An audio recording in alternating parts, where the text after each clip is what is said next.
Oke. Ya. Waalaikumsalam warahmatullahi wabarakatuh, Pak Joseph. Ya, Waalaikumsalam warahmatullahi wabarakatuh.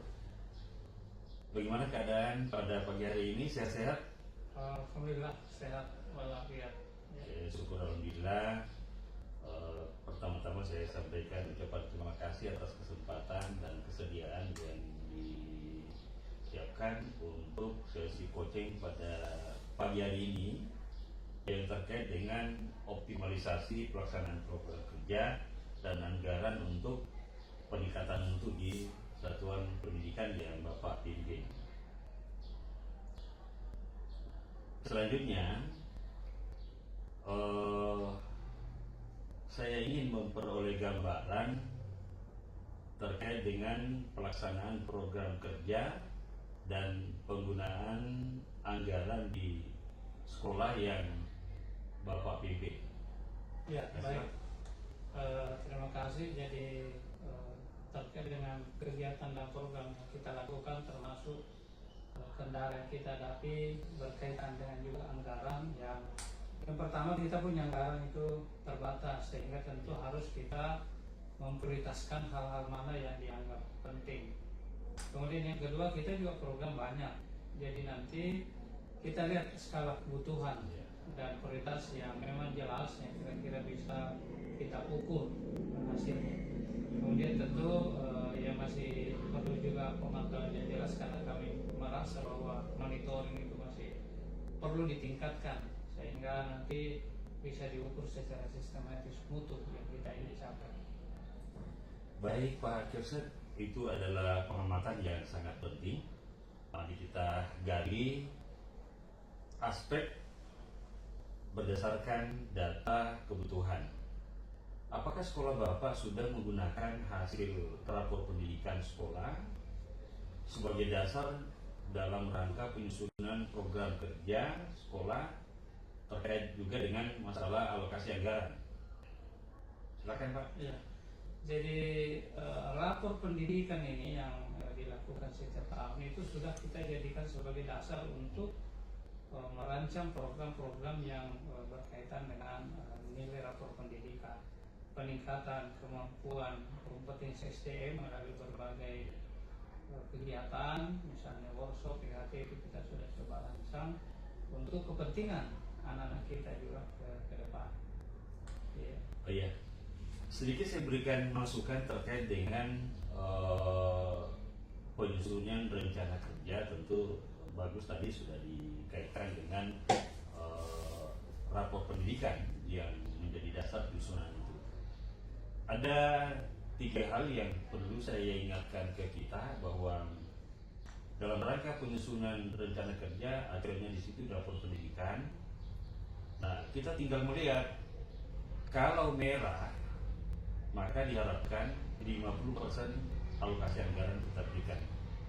Nah, jadi itu 50% ke atas. Nah, yang kedua, kalau misalnya rapor pendidikan kita itu kuning, maka pengalokasian anggaran sesuai dengan petunjuk yang ada diharapkan 30% ke atas. Kalau rapornya itu hijau, maka 0% ke atas. Artinya tidak. Ya, tapi kan tergantung juga. Kadang-kadang ada sekolah mengatakan bahwa kalau sudah hijau semua Pak, tidak ada lagi ini, ya kita mau kemanakan itu?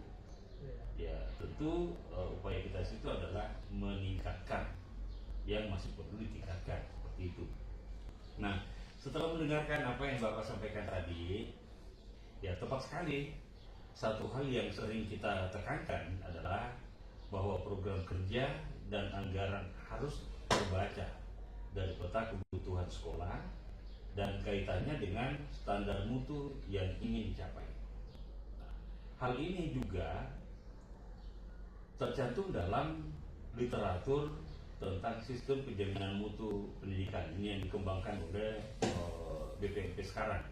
Nah, jika kita tidak memulai dari situ, maka anggaran kita terserap, tetapi tentu hasilnya tidak terlalu berdampak optimal ke sekolah. Nah, oleh karena itu, karena kita sudah paham terkait dengan masalah itu, maka tentu kita berbicara tentang skala prioritas. Ya, karena kita sudah memahami tantangan, sekarang mari kita tentukan prioritas strategis untuk menyusun rencana atau anggaran, rencana dan anggaran itu persiapan tahun 2026, kan 2025 kan sudah berlalu ya. Dan bagaimana alokasi anggaran dapat mendukung, tentu kita mulai dari sini. Nah, dari analisis Bapak, program apa yang paling mendesak atau yang paling diharapkan untuk memberi dampak mutu yang signifikan di satuan pendidikan yang Bapak pimpin? Saya pikir yang paling utama ini adalah bagaimana pengembangan guru terkait dengan kompetensinya, kemampuannya mereka untuk mengelola pembelajaran dengan baik. Itu tentu harus menjadi hal yang paling utama, karena guru adalah kunci. Bahwa kalau guru itu bermutu, berkualitas, itu nanti akan berdampak kepada siswa. Tapi tentu selain itu juga sarana pendukung, sarana prasarana, apalagi sekarang di era digital itu sangat dituntut untuk kita menjalankan proses pendidikan berbasis digital. Jadi ini harus dua-duanya kita coba dorong untuk peningkatan ke depan. Ya, saya sangat mendukung pemikiran Bapak yang sangat luar biasa, dan saya paham Bapak ini dalam rangka mengelola pendidikan sudah sekian lama menjadi pendamping Guru Timur sangat luar biasa, karena orang ini juga inovatif. Nah, untuk mempermudah, saya sarankan kita membagi prioritas menjadi 3 domain utama. Ya, betul tadi yang disampaikan itu. Jadi kalau begitu, yang pertama adalah pengembangan guru, yang kedua adalah peningkatan sarana dan prasarana pembelajaran, karena ini juga dibutuhkan oleh sekolah seperti yang Bapak sampaikan tadi. Yang ketiga itu penting monitoring dan evaluasi program dan anggaran. Nah, kemudian kita hubungkan anggaran secara proporsional, misalnya lebih banyak untuk mengembangkan guru, kemudian infrastruktur, sarana dan prasarana pendukung, lalu monitoring dan evaluasi. Apakah Bapak setuju hal itu? Oh ya, jadi secara prinsip saya setuju, karena bagaimanapun urutannya ya kita ingin agar alokasi anggaran untuk pengembangan guru ini penting. Bisa saja mencapai mungkin kurang lebih 50%. Kemudian peningkatan sarana prasarana itu bisa juga mungkin 20-30%. Begitu juga untuk monitoring sehingga nanti ini bisa semua berjalan dengan baik. Terima kasih. Oh iya, baik Pak. Nah, kalau begitu mari kita tentukan langkah kerja spesifik untuk setiap domain yang kita rencanakan. Yang pertama, pengembangan guru.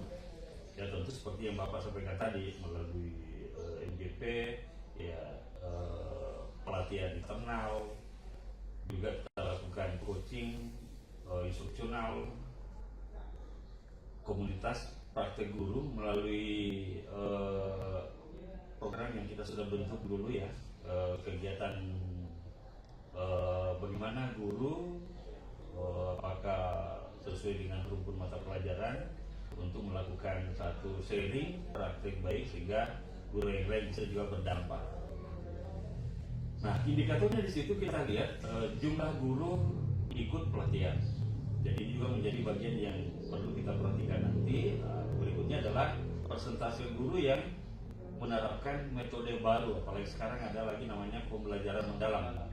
Nah, pembelajaran mendalam ini diharapkan seluruh guru semua sudah mampu memahami itu, dan tentu tinggal upaya-upaya kita di sekolah Bapak pimpin supaya teman-teman guru tidak ada yang terlepas dari itu.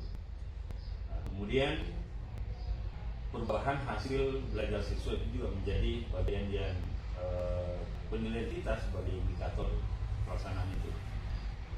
Yang kedua adalah menyangkut tentang sarana dan prasarana. termasuk pengadaan perangkat digital, ya renovasi ruang kelas. Masih ada yang perlu direnovasi Ini di sementara berjalan. sementara. Alhamdulillah.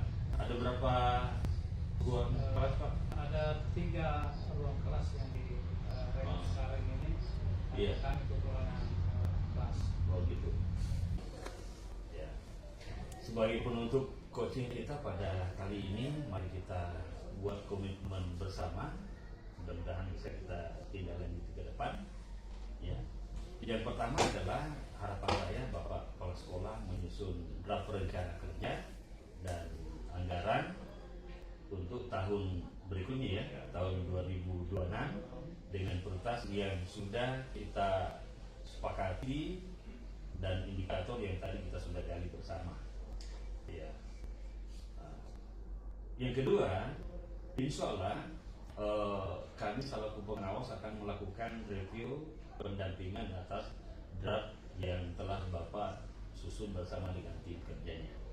Ya. Yang ketiga, kita berharap tim kerja yang di sekolah ada tim kerja ya. Iya. Ya, tim kerja yang ada di sekolah akan melaksanakan evaluasi pada semester pertama dan laporan ke pengawasan sebagai bahan refleksi dari saya selaku pengawas. Apakah Bapak siap melakukan seperti yang saya sampaikan tadi? Insya Allah siap. Saya tentu memegang tanggung jawab sepenuhnya dan hal-hal ini akan segera selalu kita cepat melakukan tindak lanjut. Tentu saya menyampaikan terima kasih banyak Pak atas arahan, pendampingan selaku pengawas satuan pendidikan di tempat kami, dan saya juga yakin bahwa dengan rencana yang lebih terarah, dengan anggaran yang lebih optimal dan terukur, insya Allah untuk sekolah akan senantiasa mengalami peningkatan yang baik. Terima kasih Pak. Baik Pak dan senang sekali mendengar teman-teman Bapak.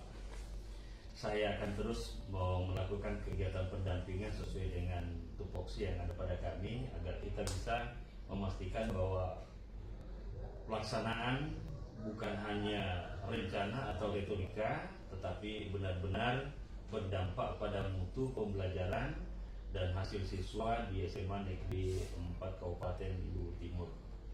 Kami berharap pertemuan kali ini bukan pertemuan yang terakhir, tapi kita akan tindak lanjuti. Ya, terakhir saya sampaikan terima kasih yang sebesar-besarnya atas kesiapan Bapak untuk bersama-sama dengan saya melakukan coaching pada pagi hari ini. Semoga apa yang menjadi niat baik kita menghasilkan sesuatu yang lebih besar lagi. Ya, makasih banyak, sukses Pak. Terima kasih Pak.